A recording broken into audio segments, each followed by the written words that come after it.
Number 4, and I think you said you talked about this a little bit yesterday, Jeff, passion in what you're doing. And the reason why I have a reverse funnel is that I think everything we do, and I was teaching the copywriters this, to think you're going to write copy in I'm a great copywriter. Oh, you have a health product? I can write for that. Oh, you have a financial product? I can write for that. Wrong. Start here. Own this. And then expand. Those great copywriters became amazing at one thing first.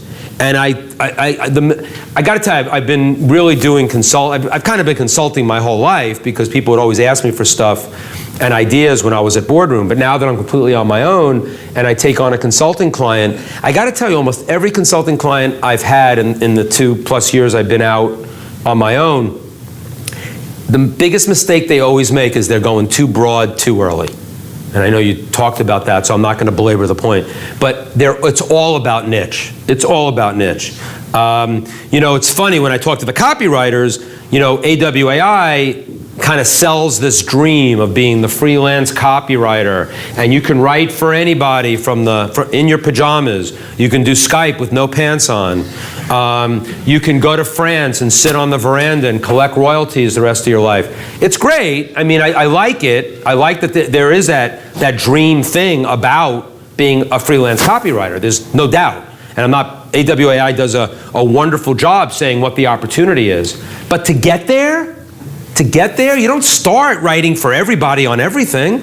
Write for the local Toyota dealer and, learn how to sell cars first. I don't know. But own something.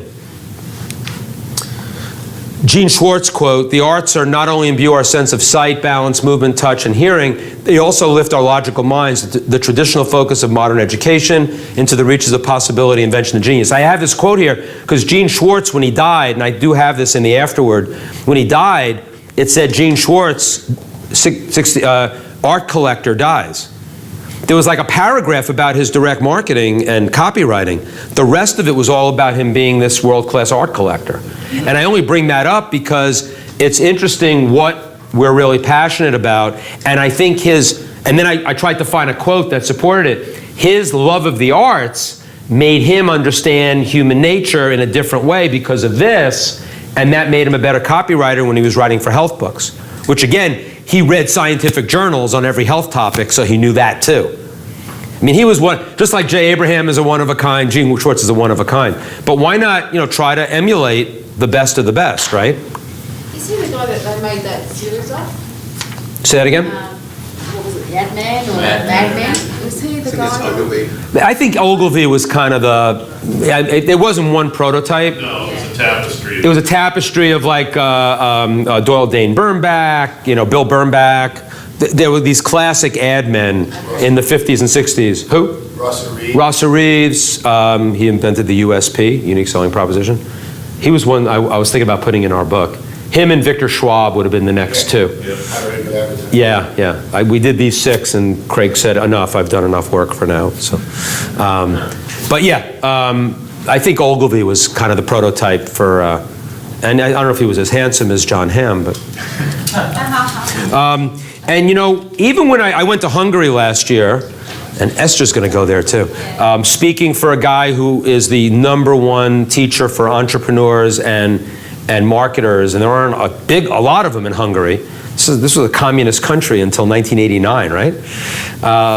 But there's this incredible entrepreneurial class coming up, and what did I teach them? I teach them about, if you want to do marketing, it is all about passion. Them, I said, marketing isn't everything, it's the only thing. Then I went into this whole thing about marketing is not evil. I got to get them to realize that, marketing is not evil. And then I got to get into this whole specialization thing. And then I got to get into the passion thing. And I'm really teaching from the ground up there. Regarding passion, this might help other people. When I was looking at niching, because I do a few different areas, my background's financial services. But I specifically didn't want to do that because I was like, I've done this for so long. But then when I was starting out, I was like, really, that's my background, so I should start at that. My passion was helping, people who help change the world, health, all different kinds of things. But that was not my background. So then I was like, okay, what am I going to do? I can't have too many things going on. And then I realized, how can I be passionate about this financial niche? And and because I like helping people, I was like, you know what? If I think about what a mortgage broker does in the way that they actually help people save money, I'm actually helping those people. So by helping the mortgage broker, I'm actually helping the masses have more money. That's correct.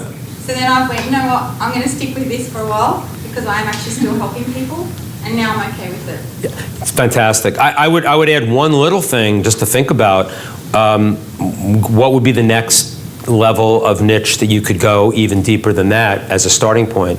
I think whenever you get to a niche, there's always like a niche of a niche.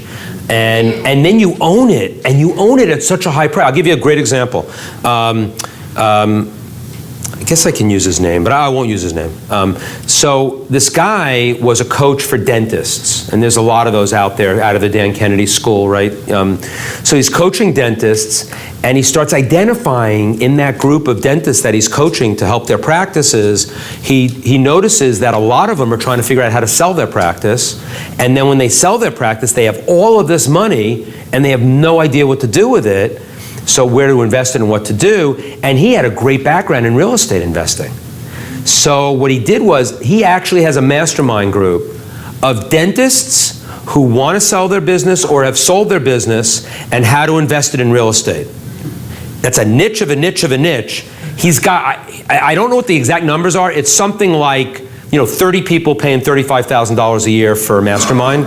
I don't know if those, I may be exaggerating a little bit just for effect. It's big though. And you don't need to have that many people paying you $35,000 or $40,000 a year to have a nice little business and coaching in something you're passionate about. So niche of a niche of a niche. That's David Phelps, right? It is.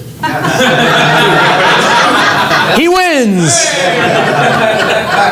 I recently hung out and we're in Mastermind. Brilliant. Yeah, really awesome guy. But isn't that, I tell him that all the time. Niche of a niche of a niche of a niche, and he's got like a bigger business. Killing it, yeah. He's killing it, and he's great at it. He's great at it.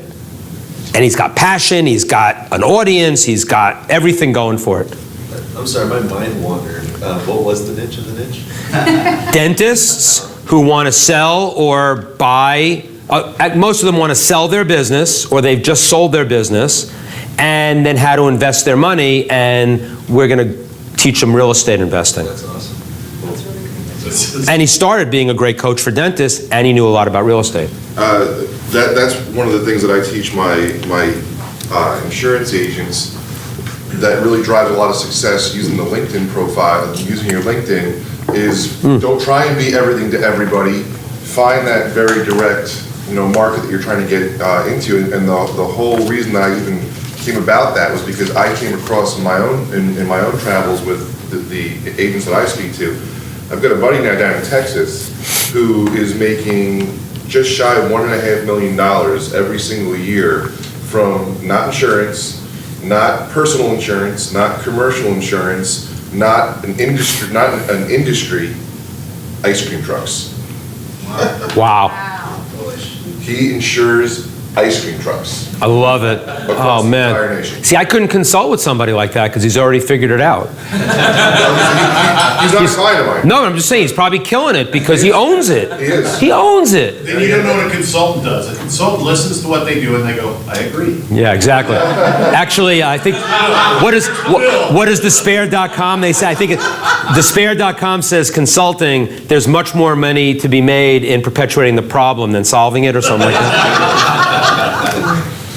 It's not, yeah, that's a great example. It's just, I think so many, I've told this story before. There was a guy, and he happened to be an Australian, and I was at an event, and he was sort of the case history for the group, right? And we were going to help him with his launch. And so he gets up in front of the room, and he's talking about his avatar and all the things that people who are doing launches talk about. And he said, and I'm going to help men who are going through a midlife crisis. And I'm sitting there thinking, who the F are you? I mean, I'm trying to be nice, right? So I raised my hand and I said very nicely, what qualifies you to do that? And he says, well, then he told his story. His story was awesome. his story was not awesome. It was bad for him for a while. But it's an awesome story in that he was giving me why he was qualified to do that, right? So he said, I was, struggling. My business went under. My wife left me. I was suicidal. I mean, the whole thing. It was like awful. And then he came out the other end, bigger and better. And whatever he was teaching was what he wanted to teach in this course that made him bigger and better. I said, well, now you got my interest, because obviously you've got a story to tell, you've got something to back this up, why I should listen to you. Remember, why should I listen to you?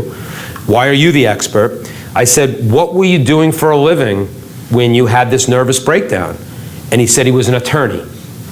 I said, why don't you just start with an avatar of recovering attorneys? It was like the simplest thing, and I'm like, now, I understand you want to help all men in midlife crises, but because you can now tell the story from you as a lawyer, and that way I could niche it down even further. Maybe it's like whatever type of law he did. Criminal attorneys, because they were always in court and they were like dealing with criminal, whatever. But niche of a niche of a niche. I don't know if he ever did it.